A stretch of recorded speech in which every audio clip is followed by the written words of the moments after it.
2027 में यूपी में चुनाव का माहौल इस वक्त गरमाया हुआ है। ज्यादा दूर नहीं रहे हैं यूपी के चुनाव, लेकिन इस वक्त सबसे अहम मुद्दा ये है कि आखिर यूपी की सत्ता में इस बार बैठेगा कौन? फिर से कमल खिलेगा या फिर इस बार साइकिल के नीचे कमल आएगा? इस बार सवाल ये उठ रहा है। क्या लगता है भैया, योगी जी वापस बैठ रहे हैं गद्दी पे? मैडम, योगी जी को परमानेंट बैठा दिया यूपी की जनता ने। अच्छा, परमानेंट मतलब ये कहते हैं ना कि कुर्सी से फेविक्विक लगा के चिपका दिया है, क्योंकि योगी जी का काम जो है वो पूरे उत्तर प्रदेश में बोल रहा है। उत्तर प्रदेश को उत्तम प्रदेश बना दिया है माननीय योगी आदित्यनाथ जी ने। और इसलिए मैं कहना चाहूंगा कि उनकी टक्कर में ना कोई पहले था और ना कोई आज है। हम तो बल्कि ये चाहते हैं कि यूपी जीतने के बाद, मैं तो आज और अभी इसी वक्त आपके चैनल के माध्यम से कहना चाहूंगा कि अगले प्रधानमंत्री की घोषणा जो है माननीय योगी आदित्यनाथ जी के लिए कर दी जाए। उनके नाम का अनाउंसमेंट कर दिया जाए।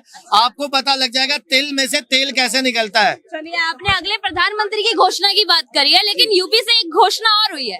सपा के जो नेता है शिवपाल यादव, उन्होंने बोला है कि अगर हमारी पार्टी सत्ता में आती है, समाजवादी पार्टी की सरकार बनती है 2027 में, तो हम आजम खान को स्टेट होम मिनिस्टर बनाएंगे, गृह मंत्री का पद। अच्छा मैडम, पहले उनसे कहिए अपनी जमानत तो करा लें। वो 13 बार वो जेल होके वापस आ चुके हैं। और कोई ऐसी कोई बड़ी बात नहीं कि अगली बार जब जेल जाएं तो हार्ट अटैक में जेल में ही उनकी मृत्यु हो जाए, क्योंकि फिर वो नाम किस पर आएगा? योगी आदित्यनाथ जी पे। कहीं वो विकास दुबे की गाड़ी पलटवा रहे हैं, तो कहीं वो अतीक अहमद की हत्या करवा रहे हैं। तो इसीलिए वो कहीं ना कहीं बदनामी हो रही है ना वो चीजों की। तो आजम खान वाली जो बातचीत जो कही गई है, वो बिल्कुल मैं उसके खिलाफ हूँ। क्योंकि देखिए, जिसने आपने समाजवादी पार्टी का नाम लिया है, समाजवादी पार्टी नहीं कहूंगा मैं, नमाजवादी पार्टी कहूंगा। उन्होंने सिवाय एक मजहब के अलावा दूसरे किसी आदमी का विकास किया हो तो बताइए। और ये लोग होम मिनिस्टर बनाने की जो बात कर रहे हैं, आपको बता दूं, होम मिनिस्टर छोड़िए, वो अगली सीट भी ले आए। मैं 50% का भाव दे रहा हूँ, 50% का। मैं 5,000, आपको 10,000 दूंगा, आप मुझे 5,000 दीजिएगा। यहाँ जितनी जनसंख्या खड़ी है सबसे कह रहा हूँ, अगली सीट भी वो जीत के दिखा दे तो आपकी गुलामी कर जाऊंगा। और 50% का भाव देके आपके साथ शर्त लगाने को भी तैयार हूँ। मुसलमान, रामपुर का जो मुसलमान है वो आजम खान का प्रताड़ित था, लेकिन शिवपाल यादव कह रहे हैं कि आजम खान तो मुसलमानों के मसीहा हैं। अगर भारत के मुसलमानों को फिर से जिंदा करना है तो उन्हें गृह मंत्री बनाइए। अच्छा, भारत का मुसलमान मरा कब था ये बताइए? भारत का मुसलमान मरा कब था आप ये बताइए? जो उन्हें जिंदा करने निकले हैं। पहले भी सम्मान मिलता था और आज भी सम्मान मिलता है। और वो कहावत है ना कि कायदे में रहोगे तो फायदे में रहोगे, क्योंकि यूपी में जो गंदगी मचा रखी थी उसका खात्मा किया है, उसको खत्म किया है योगी आदित्यनाथ जी ने। अच्छा, आप क्या कहेंगे सर, सपा नेता शिवपाल यादव ने? संदर्भ में मेरा नाम फयाज अहमद वानी है। मैं कश्मीर से बिलोंग करता हूँ। मैं पुलिस में हूँ। मैं एंटी टेररिस्ट स्क्वाड में रहा हूँ पिछले 7 साल। तो मैंने इस चीज को बहुत नजदीक से देखा। तो भाई से एक चीज से मैं इत्तेफाक नहीं रखता हूँ, एक चीज का, जैसे मेरा ये कहना है, हिंदू मुस्लिम सिख ईसाई आपस में है भाई भाई। बिल्कुल, जैसे अगर हम इंडिया गेट पर देखें तो सबसे ज्यादा मुस्लिम के नाम लिखे हैं जिन्होंने शहादत दी है। और सबसे बड़ी बात, जहां तक योगी जी का इन्होंने जिक्र किया, वो दिल से हम भी मानते हैं, जब से योगी जी आए हैं तो क्राइम पर बहुत कंट्रोल हुआ है। और जब से मैं कश्मीर से बिलोंग करता हूं, मैं सीएम के साथ भी ड्यूटी रहा हूं, जब से वहां भाजपा की सरकार आई है तो लोग खुले घूमते हैं। हाँ, 2019 से कोई ऐसा नहीं लगता, औरत रात को भी जाएगी घूमने के लिए। आपने पोस्ट क्या बताई थी, कहाँ से है? मैं कश्मीर से बिलोंग करता हूँ। मैं डेपुटेशन पे यहाँ हूँ। मैं वहाँ सीएम के साथ भी रहा हूँ, सिक्योरिटी में भी रहा हूँ। अच्छा, एक सवाल मैं आपसे कर सकता हूँ? पत्रकार महोदय, मैं इनसे ये पूछना चाहूंगा, इन्होंने कहा कि जो शहादत दी है सबसे ज्यादा मुसलमान लोगों के नाम लिखे हुए हैं इंडिया गेट पर। तो आप एक चीज ये बता दीजिए कि आतंकवादियों के कितने नाम हिंदुस्तान की उन डायरियों पर लिखे हुए हैं जिन्होंने लाल किले पर आकर बम ब्लास्ट किया, ताजमहल पर बम ब्लास्ट किया, और यहाँ पर लाल किले के सामने, जहाँ का मैं आई विटनेस हूँ, मेरे सामने, भाई साहब मेरे सामने, अगर आप इस चेहरे को पहचानते हो, ये मोहतरमा भी वहां पर उस समय मौजूद थी। और मैं आपको बताऊंगा कि वहां का आई विटनेस मैं हूँ। आप उन आतंकवादियों के नाम भी बताइए, जरा कह के दिखाइए कि वो कौन से कश्मीर से हैं। तो आपने आतंकवादियों को जो लाल किले पे आकर फट रहे थे और पार्लियामेंट में अटैक कर रहे थे। सबसे ज्यादा as compare to this my brother मेरा अनुभव है, क्योंकि मैंने बहुत नजदीक से सैकड़ों नहीं हजारों इनकाउंटर में मैंने पार्टिसिपेट किया है, मेडल्स लिए, प्रमोशन लिए। उस गहराई में जाना बहुत मुश्किल है। अगर हम ये देखें जो जामा मस्जिद के पास इंक्वायरी बिठाओ, कहाँ से वो आरडीएक्स आया, क्यों आया, एक मिनट। दूसरी, पुलवामा आया, आज तक पता नहीं चल रहा है कहाँ आया। बैसरंग घाटी हुआ, वो 400 किलोमीटर पार कैसे आए, वापस कैसे चले गए। सर आप तो स्पेशली कश्मीर से, आपको कैसे नहीं क्योंकि पता नहीं, इस संदर्भ में मैं कह रहा हूँ, कुछ चीजें ऐसी हैं, हम अपना फर्ज दे रहे हैं, वर्दी पहन कर हम अपना एक में हम अपने देश के लिए जान भी निछावर करें। पॉलिटिक्स को छोड़ के, बाकी चीजें छोड़ के, हमारे में इंसानियत भी है। ये मेरा हिंदू भाई, मैं इसका मुसलमान भाई हूँ। अगर लास्ट मोमेंट पे मुझे इसके लिए खून भी देना पड़े, मैं दे दूंगा। कुछ चीजें हट कर है, एक पॉलिटिक्स से एक बहुत गहराई है। आपने क्वेश्चन मार्क लगा दिया सर। एक मैं आपसे पूछना चाहूंगा, योर गुड नेम? फयाज वानी। फयाज भाई, फयाज जी, मैं आपसे एक चीज पूछना चाहूंगा। जब 300 किलो आरडीएक्स जो फरीदाबाद में पकड़ा जाता है, ठीक है, उसके लिए कार्रवाई हुई। आपकी जम्मू कश्मीर पुलिस ने जब एक जो वहां का जो लोकल का बंदा था, जो टेररिस्ट उसमें गतिविधियों में शामिल था, उसको जब पकड़ा गया, वहां की इंटेलिजेंस ने यहाँ के दिल्ली को सूचना दी। चाहे हिंदू हो, मुस्लिम हो, सिख हो, ईसाई हो, ये जान हमारी इस तिरंगे के लिए, हमारे देश के लिए है। जो भी देश के खिलाफ बोले, जो भी देश का गद्दार हो, उसको चाहे कोई भी हो, मुसलमान हो, हिंदू को, उसको बख्शना नहीं है। सर तो उन मुसलमानों के लिए क्या कहना चाहेंगे जो वंदे मातरम नहीं बोलते, भारत माता की जय नहीं बोलते, और आप तिरंगे की शान के लिए अपनी देश को मतलब अपनी जान की आहुति देने को तैयार हैं? वो मैं आपको बताऊं, मुसलमानों के लिए क्या जिस स्टेट से मैं बिलोंग करता हूं, अभी आप यूट्यूब पर देख लीजिए, लाल चौक पर झंडा फहरा रहे हैं, ठीक है, कितने किलोमीटर झंडा फैला रहे हैं। उन हालात, उन परिस्थितियों से जूझ के, उसी मतलब जो अभी थोड़ी इसी मतलब रीजनेबल अगर हम पूछे तो सेंसिटिव स्टेट है, जहां भरोसा नहीं होता कब क्या हो जाए। अभी तो हालात सुधर गए, जान जोखिम पे लगा के कैसे चल रहे हैं, उनकी प्रशंसा तो करनी चाहिए। इन सर के भी बहुत सारे बातों से मैं एग्री नहीं करता। जब पहलगाम में टेररिस्ट अटैक हुआ था, तो उसी कश्मीर से वीडियो निकल कर आई थी कि कैंडल मार्च के आड़ में लोग पीछे से खी करके हंस रहे थे। वही कश्मीर के लोग वही हैं। 1990 में भी वही कश्मीर के लोग थे। कोई पाकिस्तान से भारत में नहीं आया था कश्मीरी हिंदुओं को भगाने वाले, कोई अलग से नहीं आया था। यासीन मलिक भी उसी कश्मीर का है, अजमल कसाब भी उसी कश्मीर के रास्ते से भारत में आया था। तो ये भी चीज हमें माननी पड़ेगी कि कश्मीर के लोग नहीं बदले। जो आज तिरंगा लगा रहे हैं ना दबाव में, यही कश्मीर के लोग थे जो एक दौर में तिरंगा लगाने से लोगों को मार दिया करते थे। यही कश्मीर का यासीन मलिक था जिसने एयरफोर्स ऑफिसरों को मारा, उसके बाद ऑन टेलीविजन इंडिया टीवी पे जाके कबूल किया कि हाँ मैंने मारा था। वही कश्मीर का लोग था जिसने इतने सारे हिंदू कश्मीरी महिलाओं का रेप कर दिया था, और सर ने बोला कि इंडिया गेट पर बहुत सारे मुसलमानों के नाम लिखे। सर पुलिस में है, उसके बावजूद सर को पता होना चाहिए कि वो जो इंडिया गेट पे नाम लिखे हुए हैं वो आजाद भारत के बाद वाले लोग नहीं है, वो ईस्ट इंडिया कंपनी के लिए मरे हुए शहीद हुए लोग हैं जिनका नाम उस पे लिखा हुआ है। तो उसको हमारे इंडियन आर्मी से और इंडियन एयरफोर्स से जोड़ने की जरूरत ही नहीं है। आप इस बात पर भी आप ताली बजाएंगे। मुझे एक बात बताइए, आप 89 से आप पता नहीं भाई उस टाइम पैदा हुए थे या नहीं हुए थे। मैंने 99 की अपॉइंटमेंट और 2001 से मैं एसओजी में था। तब आपको पता है क्या हालात थे।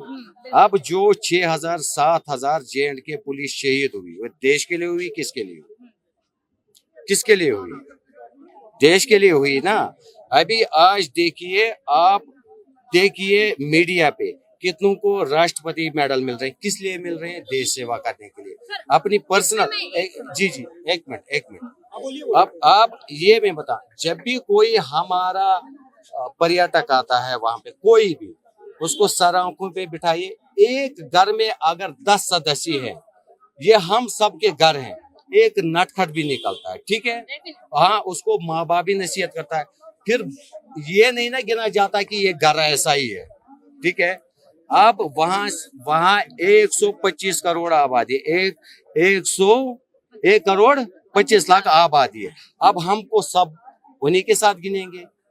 जो चंद गिने चुने लोग थे, कुछ मर गए, कुछ जेलों में, वो 99% अभी जो है मैं एक सवाल अपना ऐड ऑन करना चाहूंगी सर। आपने कहा 1,25,00,000 वहाँ की आबादी है, उन 1,25,00,000 को रिप्रेजेंट वहाँ के सीएम कर रहे हैं। मेरा सवाल आपसे ये है, कश्मीर के मुद्दे पे आर्टिकल 370 हटा, अच्छा हुआ या गलत हुआ? सबसे पहले देखिए, इसमें एक बात है, जो आर्टिकल नहीं 370 में ये जो इतिहाद हुआ था जवाहरलाल नेहरू के साथ तब, ठीक है, वहाँ प्राइम मिनिस्टर हुआ करता था। जब वहाँ पार से अटैक हुआ, इन्होंने इतिहाद किया आपस में कि हमें बचाए, हाँ हमें बचाइए। उसमें एक अकॉर्ड हुआ था कि ये रहेगा इंडिया के साथ ही, ये नहीं कि अलग रहेगा। कुछ स्पेशल स्टेटस जो कानूनी हुकूक दिए गए थे उनको थोड़ा सा जैसे मुझे एक बात बताइए, दिन ब दिन तरक्की होती है, कोई आपने मतलब यूटी से स्टेट बनता है। आज तक आपने देखा इंडिया के इतिहास में, हमारे प्यारे हिंदुस्तान के इतिहास में स्टेट से यूटी बना कोई? कुछ चीज नहीं ना बना, स्टेट के 2-3 हिस्से के। कुछ चीजों को देखना है इस हिसाब से, लोग ये नहीं ऐसा, लोग तरक्की कर रहे हैं, सेफ है। तो अब सर से मेरा एक सवाल है। सर ने बोला कि वहां पर 5-6 हजार पुलिसकर्मी शहीद हुए हैं। सर ने कहा, अब मैं पूछना चाहता हूँ, जिसने उन पुलिस वालों को मारा, उनको उस कश्मीर में पनाह किसने दी? वहीं के कश्मीरियों ने दी। उनको रेकी करने की इजाजत किसने दी? वहीं के कश्मीरियों ने दी। उनको टिप किसने दी कि ये पुलिस वाला यहाँ पे आता है, यहाँ पे नमाज पढ़ता है? वहीं के कश्मीरियों ने दी। तो कश्मीरी को मारने वाले भी वहीं के कश्मीरी मुसलमान है। और दूसरी बात, जब ईरान में आयतुल्लाह खमेनी की मौत हुई थी, तो हमारे भारत के कश्मीर के मुसलमानों ने 1,000 करोड़ रुपए ईरान भेजे। तो जब हमारे जम्मू कश्मीर के पुलिस वाले शहीद होते हैं, या जब हमारे जम्मू कश्मीर से इंडियन आर्मी में भर्ती हुए लोग शहीद होते हैं, तो उनको ये कश्मीर वाले इतना प्रेम क्यों नहीं देते? ईरान के लिए तुम्हारे मन में इतना प्रेम है, पाकिस्तान के लिए तुम्हारे मन में इतना प्रेम है। तुम्हारा ही पड़ोसी है पीओके, वही भारत के लोग हैं, वही कश्मीर के लोग हैं, पाकिस्तान ऑक्यूपाइड कश्मीर में। वहां पर पाकिस्तान की आर्मी उनके ऊपर इतनी एट्रोसिटीज कर रही है, उनको दिन दहाड़े गोलियों से भून दे रही है। उसके लिए कश्मीर, हमारे इंडियन कश्मीर में एक भी कैंडल मार्च क्यों नहीं निकलता? ईरान के खमेनी के लिए तुम्हारे मन में प्यार है, लेकिन वही तुम्हारा भाई पीओके में जो मर रहा है उसके लिए कोई प्यार नहीं। तो इसको क्या कहेंगे? उसी कश्मीर में एक आतंकवादी के जनाजे में हजारों लाखों लोग, और लेकिन जो हमारे वहां के लोग मर जाते हैं, जम्मू कश्मीर के पुलिस वाले लोग मर जाते हैं, उनके जनाजे में मुश्किल से 100 लोग भी नहीं पहुंच पाते। तो ये तो कहीं ना कहीं सवाल उठाता है ना कि तुम हमारे भारत प्रेमी हो या फिर पाकिस्तान और ईरान प्रेमी हो। डेफिनेटली सर, पुलवामा हमले में जितने आर्मी ऑफिसर्स मरे, उसमें सिर्फ हिंदू ही नहीं थे, मुस्लिम्स भी थे। मुस्लिम से हालात के साथ जो कुछ चीजें बदल जाती हैं, जो 89 में था, 90s में था, फिर 2000 के बाद आज देखिए कितने सामान्य हालात में। मैं इस संदर्भ में अपने छोटे भाई को ये चीज बोल दूं अपने मुताबिक, फिर ये राय बना ले। मेरा पूरा खानदान पुलिस का, मैं पुलिस की रोटी से ही पैदा हुआ, और अपने भाई को ये बोल दूं, मैं इनसे बड़ा हूँ। 2004 का इनको पूछिए राष्ट्रपति कौन था। सर के सवाल का मैं इस साल APJ अब्दुल कलाम साहब थे, उसमें मेरे को मेडल मिला है। जबकि घात लगा हुआ था, 2 जगह घात लगा हुआ था, नाकाम हुए। मेरा बैचमेट मेरी गोद में शहीद हो गया। 4 आदमी हमारे शहीद हो गए, यहाँ गोली लगी थी 2 दिन में हॉस्पिटल में, उसमें मेरे को मेडल मिला है। अब बताइए मैं किसको गद्दार कहूँ? हाँ, मैंने वो भी बोला, लोगों को गद्दार कहेंगे। नहीं। अब ये क्या होता है, इसको हम कहेंगे हेट्रेड। आपने कोई विजिट किया है? नहीं, मैं आपसे बताना चाहता हूँ, मेरा हेट्रेड आपके प्रति तो नहीं है। नहीं। कश्मीर में जिसकी आप बात कर रहे हो, आपके दोस्त की शहादत हो गई, उस दोस्त को गोली मारने वाला या तो कश्मीर का ही नागरिक होगा, करेक्ट? चाहे वो पाकिस्तान ऑक्यूपाइड कश्मीर से आया हो, चाहे हमारे भारत के कश्मीर का हो, है तो वो कश्मीर का ही आदमी। तो जब कश्मीर का आदमी ही कश्मीर के पुलिस वालों को मार रहा है, तो इससे तो क्लियरली बोला जाएगा ना कि वहां के जो लोग हैं वो भारत को पसंद नहीं करते। अब यही मैं अपने भाई से एक सवाल करना चाहूंगा, कितने प्रतिशत, मेरे को ये परसेंटेज बताए। आपने कभी विजिट किया है वहां पे कश्मीर? मैं गया। कितने दफा गए? 14 टाइम। वहां के लोगों से आप मिले जुले भी होंगे, क्या आपका अनुभव क्या है? 7 बजे ईश्वर को हाजिर नाजिर रखे लोगों के प्रति, मैं बताता हूँ मैडम, वहाँ के हालात इतने खराब हैं कि वो सच में पाकिस्तान को इतनी गालियां देते हैं, लेकिन उसके बावजूद भी उनके बीच में बैठे हुए कुछ गद्दार जो है, जिनकी वजह से आज ये भाई खड़े हुए हैं, रिस्पेक्टेड है, पुलिस फोर्स में है, मैं इनका सम्मान करता हूँ और तहे दिल से करता हूँ, किसी भी जात बिरादरी से हो, नो मैटर, लेकिन पुलिस से है, मैं इसलिए इनका सम्मान करता हूँ और इनकी सोच बहुत अच्छी है। इन्होंने आके बीच में खुद डिबेट स्टार्ट करी। मैं आपसे, आपने भाई ने हेट्रेड वाली बात करी, आज की डेट में आप यहाँ पे 150 लोग खड़े हैं, जिसमें से 145 आदमी जो है वो हिंदू हैं।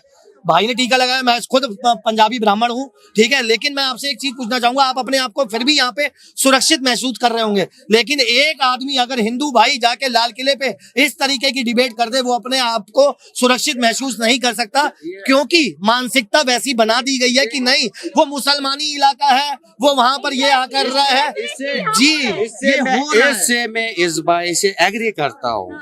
वहाँ की और यहाँ की सोच में फर्क है। मैं आपको बता दूं, जैसे इन्होंने बोला लाल किले जामा मस्जिद, मैं महीने में 1 दफा जाता हूँ। क्यों? मेरे ख्यालात उनसे मिलते नहीं।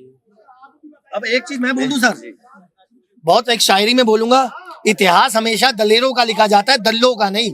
मैं वो सनातनी हूँ, ये भाई वो सनातनी है जो अपने धर्म, मजहब या किसी भी कोई भी गैर बिरादरी का भी होगा ना, उसकी बहन बेटी को बचाने के लिए ना अपनी जान की कुर्बानी भी दे देंगे। लेकिन आपके मजहब के लोग, आपके जो कश्मीरी लोग हैं जो यहाँ पर देश को गंदा कर रहे हैं, मैं आपको कश्मीरी इसलिए बोल रहा हूँ क्योंकि वो लाल किले पे आके फट रहे हैं, पार्लियामेंट में बम धमाके कर रहे हैं, कभी ताज होटल में, कभी कहीं। तो आप लोगों को एक बार यहाँ पे कैमरे पे ऑन कैमरा आपको मैसेज देना पड़ेगा कि भाई, अगर अभी आपने एक लाइन बोली थी, हिंदू मुस्लिम सिख ईसाई आपस में सब भाई भाई, तो अगर ये मानसिकता लेके वो देश का विकास करने निकलेंगे, हम सब उनके साथ हैं। लेकिन उनकी मानसिकता ऐसी है कि वो जिहाद जो फैला रहे हैं, कभी थूक जिहाद, कभी मुंह जिहाद, कभी लव जिहाद, कभी ये जिहाद, ये जिहादी वाली मानसिकता इनके बीच में आ कहां से रही है? आप इस चीज को बताइए। इस संदर्भ जो इस्लाम के नाम पर ये सारी चीजें कर रहे हैं, आप भी मुसलमान हैं, आप भी इस्लाम को फॉलो कर रहे हैं, आप भी कुरान को मानते हैं, नमाज पढ़ते हैं, लेकिन जो इस्लाम के नाम पर आतंकवादी हमले कर रहे हैं, जिहाद फैला रहे हैं, उन लोगों को आप क्या संदेश देते हैं?